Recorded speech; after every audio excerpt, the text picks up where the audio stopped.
Salam olahraga, apa kabar teman-teman semua? Semoga dalam keadaan sehat. Mengenai dari keseluruhan laga kemarin malam seperti ini ya, banyak yang masuk. Mudah-mudahan untuk laga malam hari ini lebih baik ya. Mungkin akan ada build untuk laga ini dan lain-lain, saya info di grup. Di laga ini mempertemukan tuan rumah Como menghadapi Fiorentina. Di laga terlihat masih Como menjadi tim yang diunggulkan 4-2-3-1 ya untuk formasi Como, sedangkan Fiorentina dengan 4-3-3. Dua pemain akan absen, tiga pemain dari tim tamu Fiorentina. Terlihat di laga terakhir dari lanjutan Coppa Italia itu Como memenangkan laga 90 menit plus ya menghadapi Napoli, sedangkan Fiorentina mereka imbang menghadapi Torino dari lanjutan Serie A Italia. Sedangkan laga terakhir kita bisa melihat dari head to head pada bulan 1 berakhir dengan kemenangan Como di kandang Fiorentina dengan skor 3-1. Klasemen sementara di mana Como berada di peringkat 6, mereka mencoba mendekati poin dari AS Roma, sedangkan Fiorentina mencoba keluar dari zona merah ya. Kemungkinan dua tim ini dalam cetak gol nampaknya akan mampu, kemungkinan skor akan ada 3 gol. Kemudian kemenangan masih nampak milik tuan rumah Como ya. Kemudian memasuki laga yang kedua, saya membahas pertandingan tuan rumah Lazio menghadapi Atalanta ya. Lazio dengan formasi 4-3-3, Atalanta dengan formasi 3-4-2-1. Terlihat di laga ini tuan rumah Lazio terlihat ada 5 pemain mereka akan absen dan 1 pemain dari tim tamu Atalanta ya. Klasemen sementara ini sangat berdekatan di mana Atalanta peringkat 7, Lazio peringkat 8. Cukup jauh terpoin-poin ya Lazio dan Atalanta ini. Oke, sedikit melihat dari head to head skor terakhir imbang 0-0 ya. Forma kandang Lazio saat menghadapi tim tamu Atalanta Lazio. Oke, untuk laga ini ada beberapa kemungkinan skor akan melebihi dari 2 gol ya. Kemudian untuk Lazio nampaknya bisa meraih kemenangan ataupun bisa imbang ya. Kemudian memasuki laga yang ketiga, saya membahas pertandingan Inter Milan menghadapi Juventus. Terlihat di laga ini Inter dengan formasi 3-5-2, sedangkan Juventus dengan formasi 4-2-3-1. Satu pemain akan absen untuk tuan rumah Inter Milan, sedangkan Juventus terlihat di laga ini ada 2 pemain mereka yang akan absen ya. Klasemen sementara di musim ini, Inter masih berada di puncak, sedangkan Juventus berada di peringkat 4 sementara. Terlihat dari 5 laga terakhir sangat baik untuk Inter Milan ya, dan head to head terakhir atau 2 kali head to head terakhir selalu dimenangkan oleh tuan rumah Juventus ya. Oke, dengan skor 1-0, 4-3. Dan untuk kali ini kemungkinan besar ini masih milik tuan rumah Inter Milan ya, karena memang dari forma kandang sangatlah baik. Tidak menutup kemungkinan tuan rumah Inter Milan bisa meraih kemenangan di kandang menghadapi Juventus ya. Kemudian dari La Liga Spanyol, saya membahas pertandingan tuan rumah Espanyol menghadapi Celta Vigo ya. 4-2-2 dengan formasi Espanyol, Celta Vigo dengan formasi 3-4-3. 2 pemain akan absen untuk tuan rumah Espanyol, Celta Vigo ada 1 pemain. Klasemen sementara di musim ini tuan rumah Espanyol peringkat 6, Celta Vigo peringkat 7 ya. Kedua tim hanya selisih 1 poin saja. Terlihat dari head-to-head terakhir, kedua tim sudah sempat bertemu pada tahun 2025 berakhir dengan kemenangan tim tamu Espanyol di kandang Celta Vigo dengan skor 1-0. Dan untuk kali ini saya mengira nampaknya Celta Vigo bisa meraih kemenangan di laga ini ataupun menahan imbang Espanyol ya.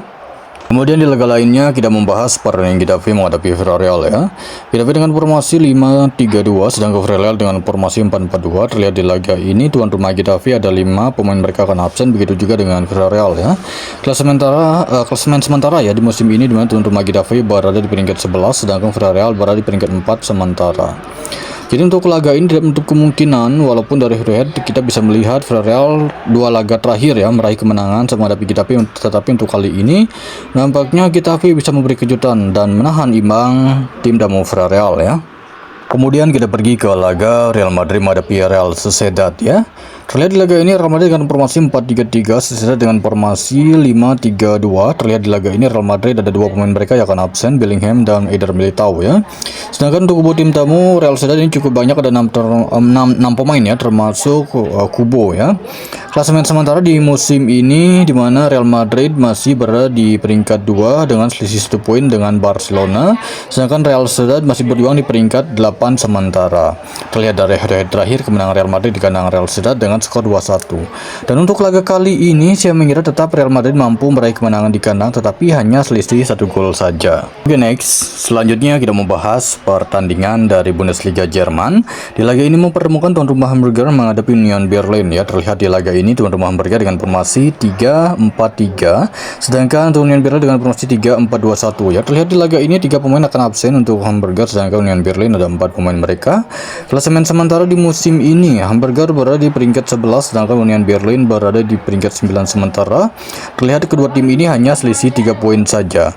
Head-to-head terakhir berakhir dengan skor imbang 0-0 ya pada tahun 2025. Jadi untuk laga ini beberapa kemungkinan tuan rumah Hamburger bisa meraih kemenangan di kandang menghadapi Union Berlin, ataupun 90 menit bisa berakhir di skor imbang ya. Laga Werder Bremen dan Bayern Munich ya.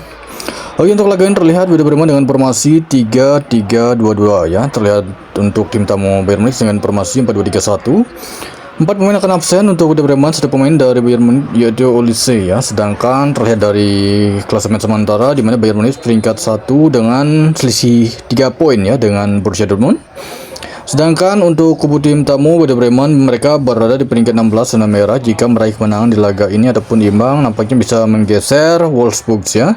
Jadi terlihat kedua tim memang sangat membutuhkan meraih kemenangan. Kemungkinan Werder Bremen ini akan mampu mencetak gol ke kandang ke tim Bayern Munich ya, ke tim tamu Bayern Munich. Begitu juga dengan Bayern Munchen.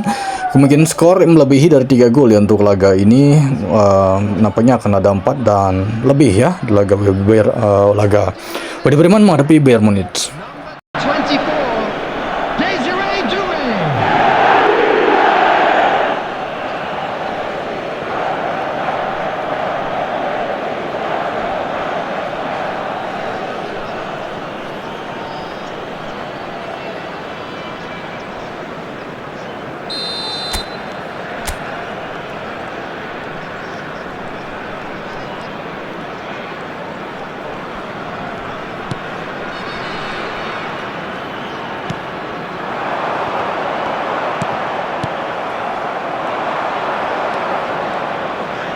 There will be 3 minutes added time.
Number 24, Desiree Doué.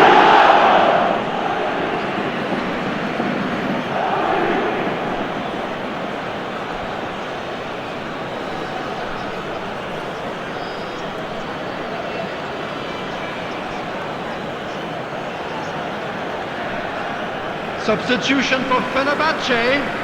Number 45, Osman. Number 94, Talisca. Coming on the field, number 19, number 10, Aktokolu. Substitution.